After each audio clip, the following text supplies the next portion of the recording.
for most people here is the use of kerosene. Kerosene has a high content of pollution, so they use kerosene for cooking and powering fuel machines. Well, they scrap out the use of gas, so the rate of pollution over here is on a high level. Uh, Next slide, please. So that's the last one I have.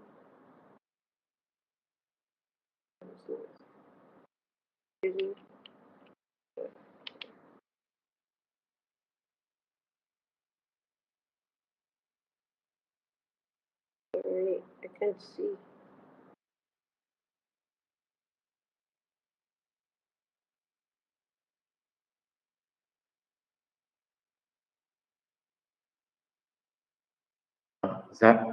Zara, Yeah, what's the problem? Oh, I can't see clearly from the You slides can. you're giving me. Yeah, so I'm trying to check from my own computer. And just a moment. And no.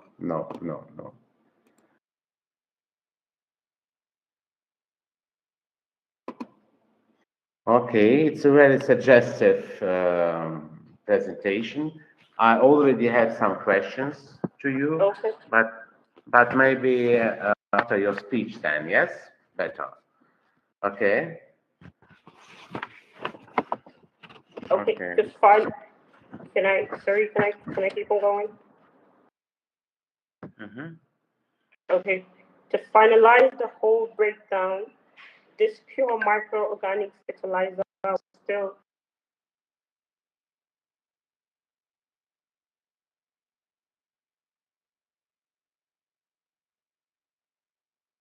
Oh, unfortunately, we have lost Zara. Okay. I think it's a problem of the connection, but now we will solve it, I think. It's not the biggest problem. Yes, I Zara. have a network disconnect. Managed to get back in time. Zara, please Can you hear me? go. Can you hear me? I'm losing you. We hear you good. We hear you. Please Okay. go on. Sorry. So the major financial projection here is to work out on scrapping out the whole waste, if not on about 40%, to cut out on about 30% in each state. So if each state would cut out about 30% of the waste, we would manage to cut out about 60% on a waste production in each city. So therefore, the target is to clean out the climate and then to reach the goals so we have like a clean energy. So evacuating pollution, since is the major problem, by scrapping out dirty gas and then scrapping out dirty organic, dirty fertilizers, which Nigeria is known for farming. So if they have a clean fertilizer and then have a clean waste, that would stand in somewhere as a challenge. Next slide.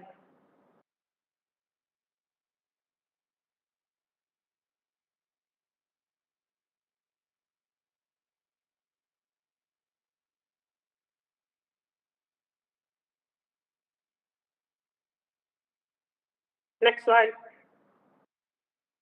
Oh, sorry. So, Yes. so it is. So evacuating tested and trusted, evaluating a price targeted for 200 psi from 80 for cooking gas, and an 800 psi at 320, which is equivalent to 1 kg of LGP at 350 to 400 in a market price. That is cutting out about 30 into 80%, yet cheaper and more superior for the gas. So on about 10 ton defecation 10-ton defecation productivity would give you a more cleaner and more superior gas, which is biogas, and then would cut out the risks of pollution. Next slide, please.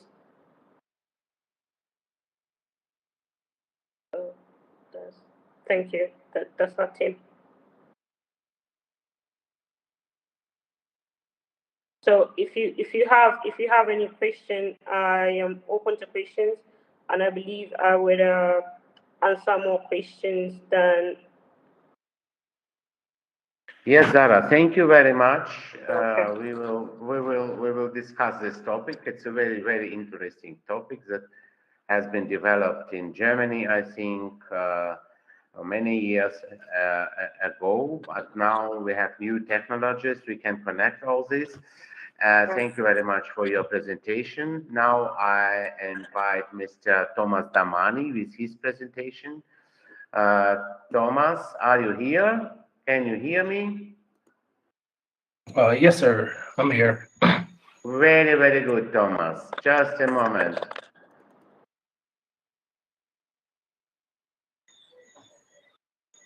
Where is your...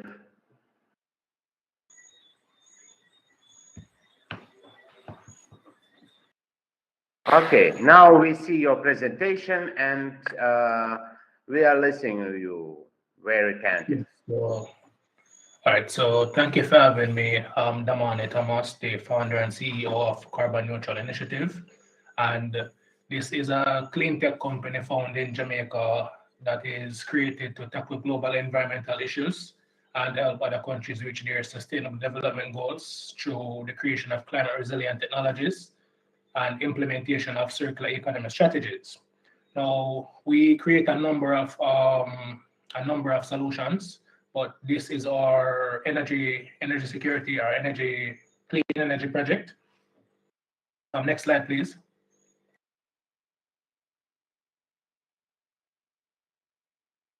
So this project is called the D30 fuel, and it is a biofuel. Now, the thing about the D30 fuel is that it was created to be more sustainable than ethane, being that the D30 fuel is more compatible with other vehicles because it does not possess its properties of corrosive combustion as opposed to ethane. So as such, it reaches a larger market. And the D30 fuel uses the same bioethanol feedstock. As such, it takes full advantage of the existing infrastructure and availability of ethanol. Now, ethane is a very widely used fuel now in many countries. There was mention of electric vehicles, and yes, I agree that electric vehicles are more environmentally friendly. Granted, we have a renewable source to get that energy to charge the cars from. However, that will take time to take over the market. And the projections show that fuel consumption will stay the same as it is today, even 20 years from now for many countries, especially small island developing countries, such as Jamaica, where I'm from. Next slide, please.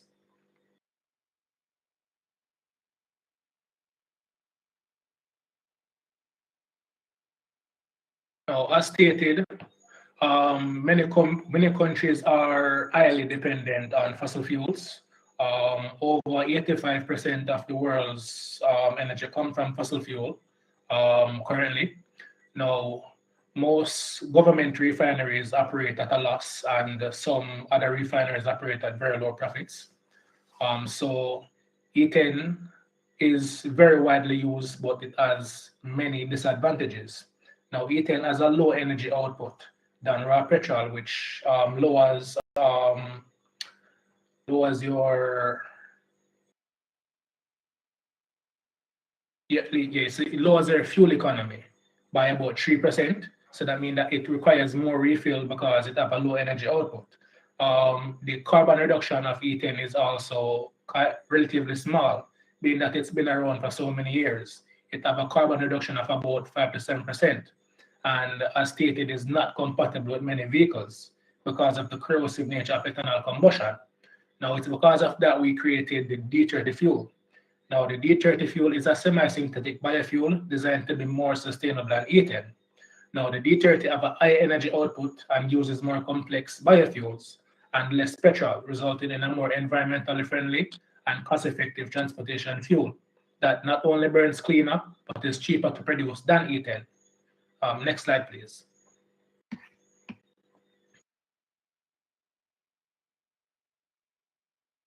Now, we create this solution to support the transition to net zero. Now, as I said, the emissions of yesterday are tomorrow's problem. There are still billions of tons of CO2 from the transport sector being produced as we speak, and we can do something about that now. So these drop-in innovations are needed and necessary to realistically step away from petrol. Now, the impacts of the D30 biofuel, as stated, is that we have our environmental impact.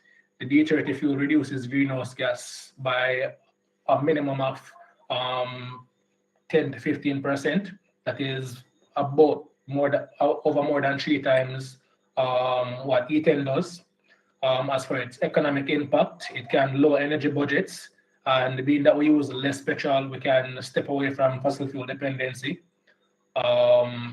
It also has a higher energy density, giving you more value per liter. Now, the D30 fuel will require a less frequent refueling. As such, it's not only cheaper to produce, but cheaper to the consumers, because they require less to buy less. Now, which brings us into our SDGs. Next slide, please. So, the SDGs reached by this innovation is, of course, SDG 7, affordable and clean energy, being that it's cheaper and cleaner than what is originally used, and it can be easily implemented by any country that implements ethane.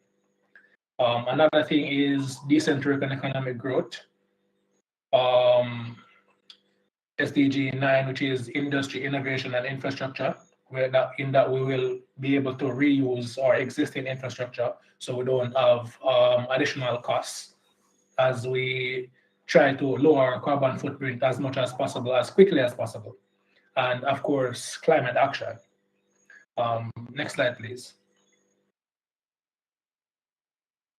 So for this innovation, we decided to go with a licensing revenue model, where we will license this innovation to refineries or energy providers. That way we can have a higher environmental impact, so that way we can help these companies not only lower their operational costs, but lower their carbon footprint.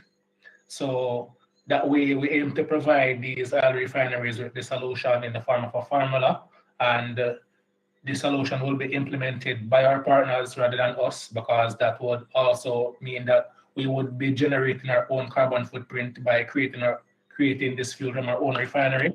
So that way we can keep emissions as low as possible and use this innovation as a drop-in innovation rather than something to compete on the market. And through these through the licensing, our company will receive revenue. And as stated, any refinery that produces ethane can produce D30. So there will be no new need for infrastructure, or no need for new infrastructure. This innovation also shows promise. Now, this formula is also being researched for its potential to make a sustainable ethanol to jet bioaviation fuel, and showing favorable results, being that this process creates its own aromatics, as opposed to the current process that would have to add it separately.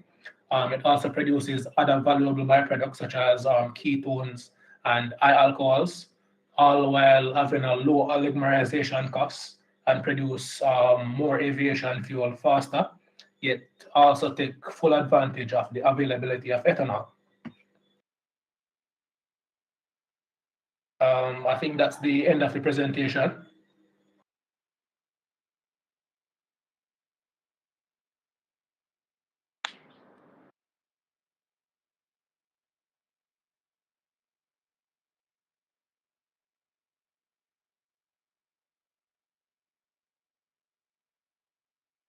Thomas? Yes, sir. Thank you. Thank you very much for your presentation. I would like to invite our participants and attendants for a discussion. I have a question for Dr. Thomas Walter. Thomas, I believe that energy storage is one of the central topics of using of renewables, yes? And these dynamic tariffs are implemented already anywhere. You were talking about dynamic tariffs, and could it be, if not, could it be used as a pilot project in European or African regions? What do you think? Yeah, so thank you for the question. So dynamic tariffs in a very weak form are already implemented as time of use tariff, for example, in America. But if you change every hour, it just means that everybody switches on or off when the clock crosses the hour. We have demonstrated, it's also a requirement of the European Commission in the Clean Energy Package. So there is a paragraph which says you must introduce dynamic tariffs. I know it's under discussion. It's now on the governments and regulators to work on it in Europe. We already have implemented it in a small demo, which is end customer ownership. So it's not part of regulation, so you can do it. But we are open to support projects anywhere in the world to do it, because it will lead to much more efficient, fair, and transparent energy prices.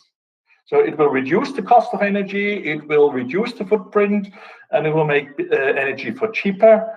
So we can do it.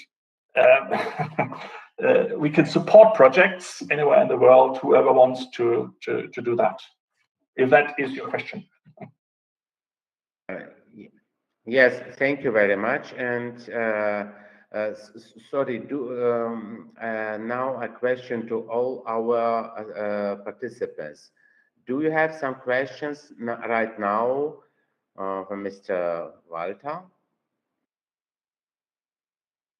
Okay, I think some questions are coming in the chat, but I have another question.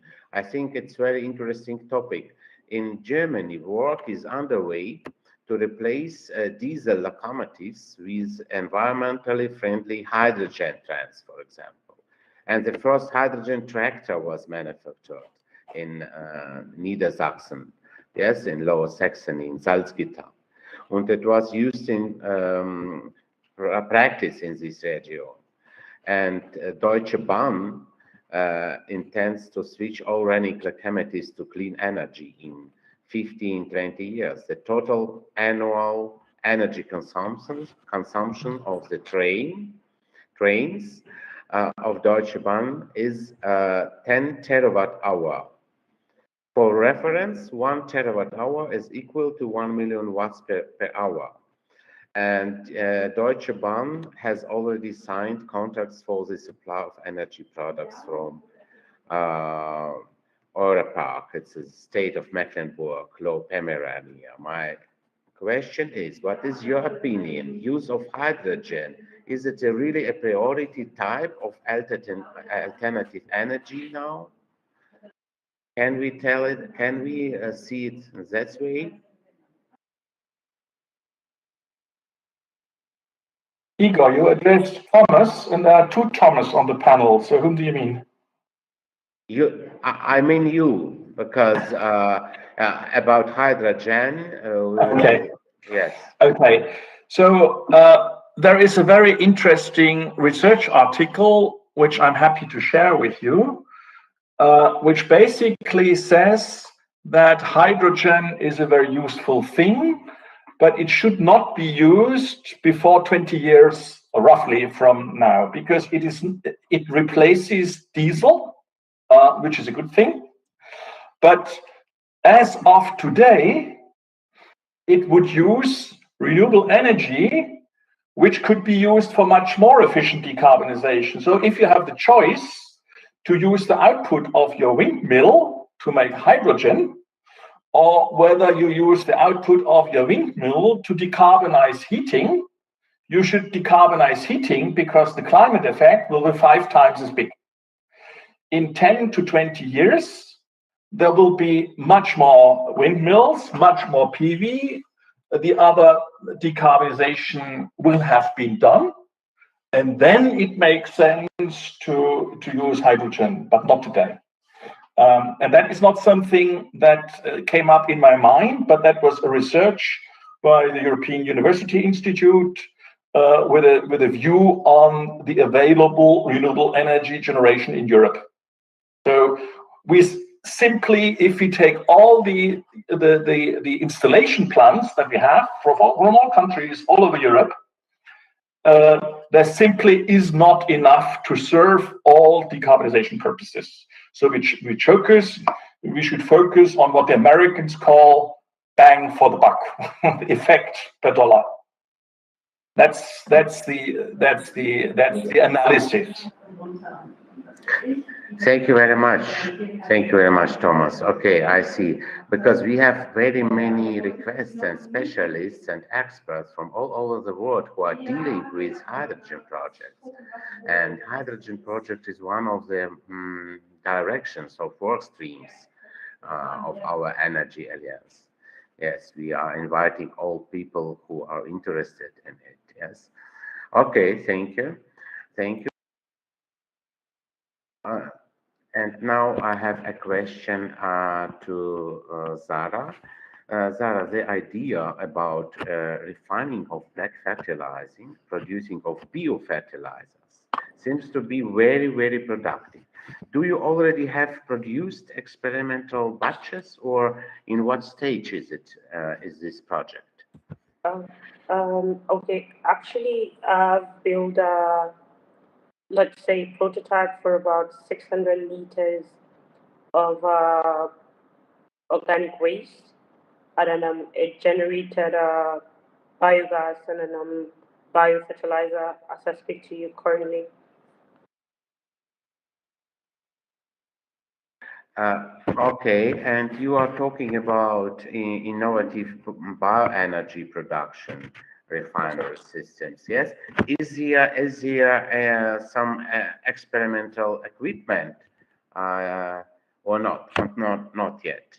No, I do have experimental equipment. So you have tried this technology already in Nigeria? Yes, I have. Yes? I have biogas.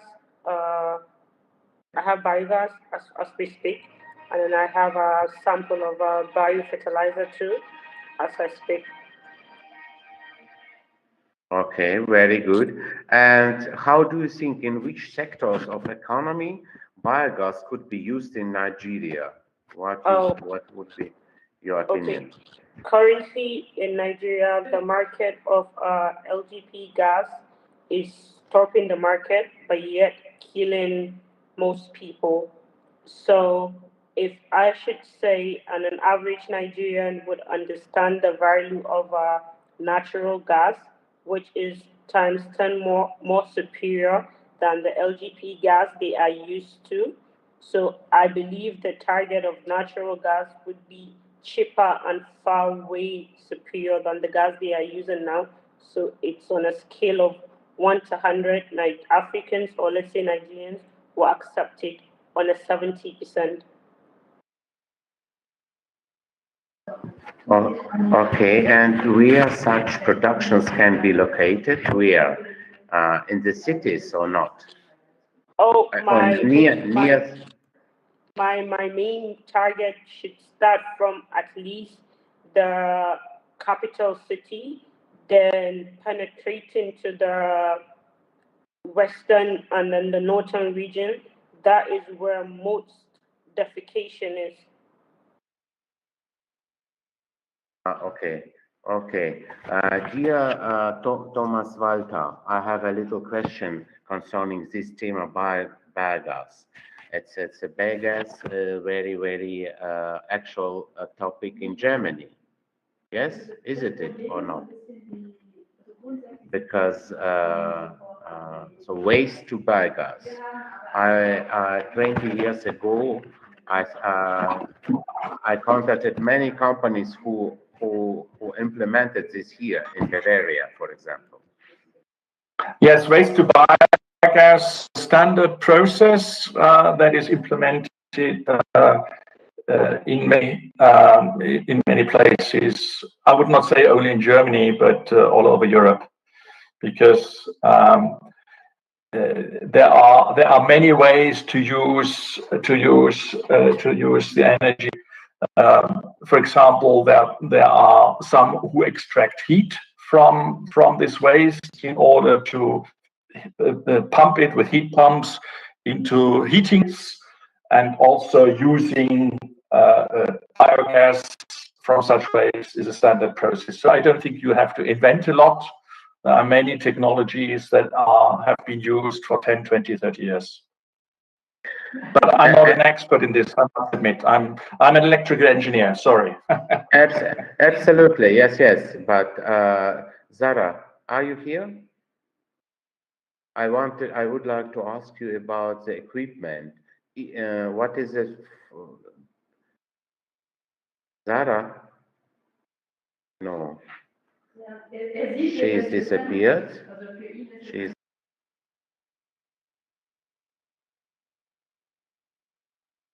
I'm sure she will be back now.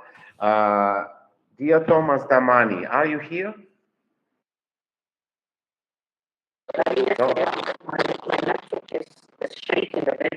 Yes, I'm here. Yes, Thomas, I have a question for you. Yes, sir. There is a very big noise now. That's not from me. Okay. Thomas, these solutions you are talking about, are they already implemented somewhere? What do you plan to implement them? The first question. As for implementation, it's proven that this solution works better, but we haven't gotten around to partnering with refineries as yet. So, as according to what we would want is connections to refineries, and especially refineries that do sustainable aviation fuel, because our process of sustainable aviation fuel is being proven to be more sustainable than the current ethanol to jet process.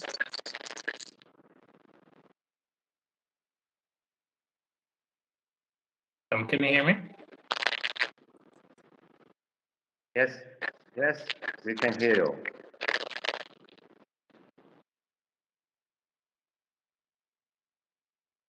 Please go on, Thomas.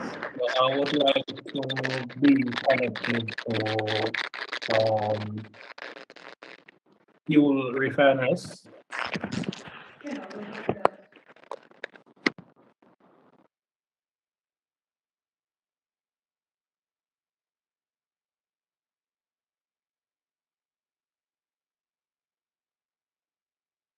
Thomas? Yes, sir. Yes, okay. Thomas, tell me please, who could be the main customers of these technologies? Who are the customers? Where can it be implemented? Right. So the technology, the customer of the technology, it can, based on our business model, it would be business to business or business to government. business to business being private refineries, and business to government being government-run refineries. And the end user would be regular owners of internal combustion cars. And it can be implemented anywhere. Like anywhere that implements E10 can implement D30. Thank you, Thomas. I see Zara is raising hand. Please, Zara. Sorry, I lost you people for a minute. I really want to get what Thomas was saying because I was interested in what he was saying, but I lost him for a bit. Do you mind, Thomas?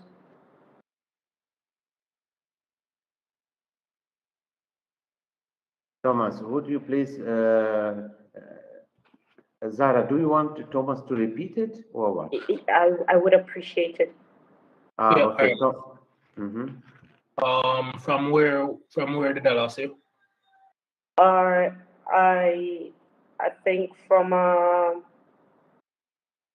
where he was talking about his major target, his target audience.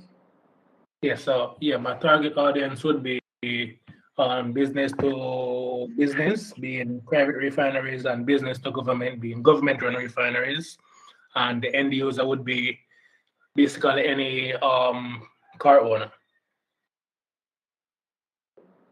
Okay. And Thomas, tell me, what is the financial side of this issue, Thomas Damani? What financial requirement? It's a very important thing, I think. Yes, now. All right, so financial requirement depends on the scale. Being that to implement this project would be cheaper than what they're using to implement E10 right now, and it can use all of the existing machines. Okay. The costs mainly come in research. So Okay. yes, so the main cost would be in research and testing. Yes, because how I told you at the beginning of our webinar, our main goal would be commercialization of projects, not only discussing of interesting projects, that very concrete commercialization, and we should imagine what customers, what partners exactly should it be, and what is financial requirement. So yes, it is the first step of searching and finding concrete contacts and partners what we are providing for our advocates as you check. Yes, you know. But yes, because of this, we should concretize this information. Okay, and I have another question to Mr. Dr. Walter, Mr. Dr. Thomas Walter.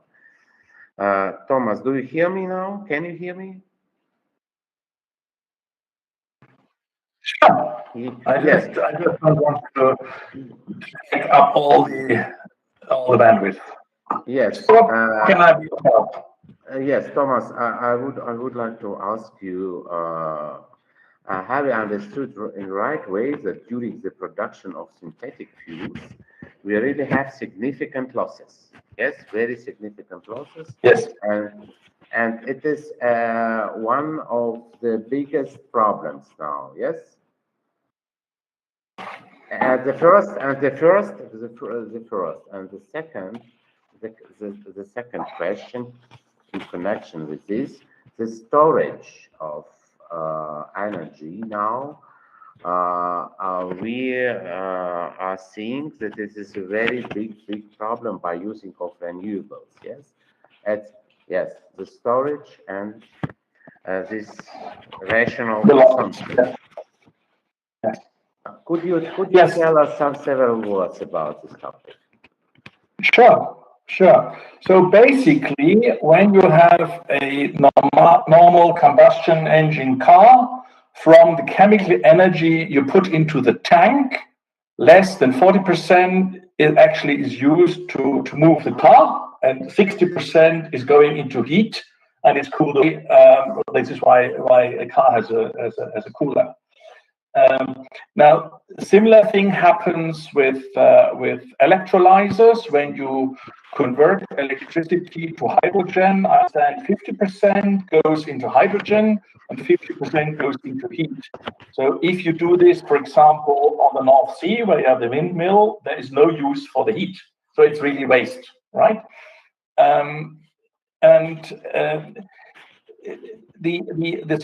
You mentioned, and one of the reasons why hydrogen is mentioned that it's needed is for storage. But storage is not one thing; it's several things. So you have, for example, the need for storage over one day. If you have solar energy, you have every day lunchtime, you have a lot of sunshine. So you don't have to store over weeks. You have to store from day to night. And within a day, and that is something you can easily do with heat pumps and water tanks. And if you want to make ice, because your fishing industry, ice has been stored in Europe before we had electricity over half a year. To make ice cream in summer, you use the ice for winter. So hydrogen is needed for very long-term storage, seasonal storage from summer to winter, for example. We will need this, but it's not the most urgent problem. It is important for the mix, but you have to do some things first because they have the highest impact, and you have something doing it later because they have less impact. So in my personal opinion, much of the funding that goes into hydrogen will be wasted money, I'm afraid to say, right? It's important research, but the efficiency on if you measure the financial input versus the positive effect on climate protection, this effect is very small. I mean, it's very similar with wind and sun. In Germany, wind energy is much more efficient in terms of investment, so the output, than solar energy. Why do we have so much? Because private people can do it, and they want to do it, so they do it. They don't count how much it's worth. They just want to get it done. They want to have action, and you cannot put up a windmill on your house, but you can put solar panels on the house. So it's a similar thing. People like hydrogen, but I think in 5 years from today, there will be much less hype on hydrogen. That's my personal opinion. Thank you, Walter. And what do you think about wind energy? Because there are an opinion that 30% of all electricity we can take from the ocean, from the wind. And it's it can be actual not only for Northern Europe, but I have talked to some companies from the Netherlands, for example. They are very interesting. They are producing these wind power plants, yes, but also for Africa, because in Africa there is ocean, there is water, there is wind. Yes. What do you think about it? But here is a problem of transformation to the regions. Yes. Not necessarily. I've visited Cabo Verde, which is Africa, and if you go there, if you go to Praia, you'll see many wind farms. It's wonderful. The problem in Cabo Verde is that the demand is not flexibilized, so they have to curtail wind energy. No, wind energy is wonderful. I think you need a mix because, again, I can only give you the German perspective. You have a lot of solar energy in summer, but very little in winter. But you have a lot of wind energy in winter and little in summer. So if you have a good mix, you will have a more continuous production. Now, as concerns offshore, I'm not an expert in offshore, but I think what we just learn in the current international energy crisis caused by Russia is that you should not rely too much on somebody else to solve your problems. Maybe you should do it yourself. There should still be trade and exchange, but I think it's good if countries try to harvest their own resources as much as they can, and with protecting also the landscape. So that's a balance. So I'm pretty much in favor of wind energy. Our demo project doesn't use it because in the area it's not allowed, but it's very useful. Any form of wind energy is very good. Any form of solar energy is very good. Whatever you do, you should do it. No question. It's no regret option. Thank you very much, Walter. Dear participants, do you have some other questions? Or I see here some colleagues who could have questions. For example, Emmanuel, our dear colleague from Ghana, Africa. Emmanuel, do you hear me?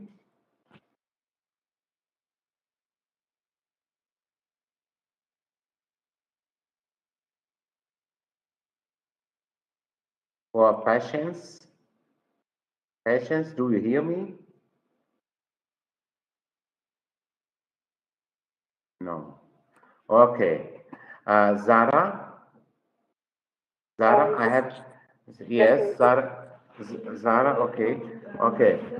What are the next steps for implementing your technology in Africa? What would how could UTech support your very, very suggested project? Okay. As I speak now, the support I would need, since I already have passed the stage of practicalizing what I have been or my vision. So my next stage now is to actually put in a stationary refinery for about 60 to 40 ton for a startup. That would cover at least in about 30% of covering natural gas in one state. So building up our 40 to 60 stationary reactor would give you what you call it would give you time to know exactly how the market value would penetrate, because you would have an outcome of giving out biofertilizer and then biogas.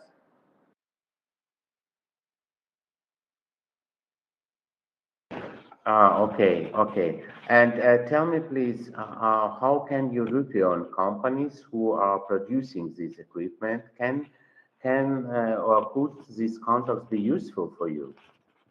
Can you please repeat the question again? Yes, we know in Germany there are many, not only in Germany, in Europe, many companies who are producing this equipment. Okay. Equipment. Yes. Would it be interesting for you? In Nigeria, with the practical experience, I would say there are major materials that you could find in the market. It, it is a material you could find in the market to build in, but you would need a land to station a reactor if you build any. Mm-hmm. Zara? Yes. Yes, I mentioned European companies because there are very good European technologies, and we could, on this field, and we could share it and we could compare it so we can discuss it. Please send me information. I would send you. I would send you video of the prototype, and then I'll send you the video of the tasted gas. With that, would that be okay? Yes. Okay. Okay. Okay. Thank you very much, dear participants. Do you have any questions on our distinguished speakers? I see that very many comments, very many contacts came in the public chat, and we would be very, very glad if new contacts could be built. And now I would like to introduce my colleague, Mr. Benedikt Grütz from the European Senate, who will tell us some words and who will present for our distinguished panelists interesting presence, I would say. You're welcome, Mr. Grütz. Yeah, thank you very much, Igor, for having me today. My name is Benedikt Grütz, as you, dear Igor, said. I'm Vice President of the European Senate of Economy and Technology, and on behalf of EUTech and the Senate, I'm very happy to present a little gift for our panelists today. Let me share my screen, then I can show you the so-called tree certificates. Here we go. Well, dear panel,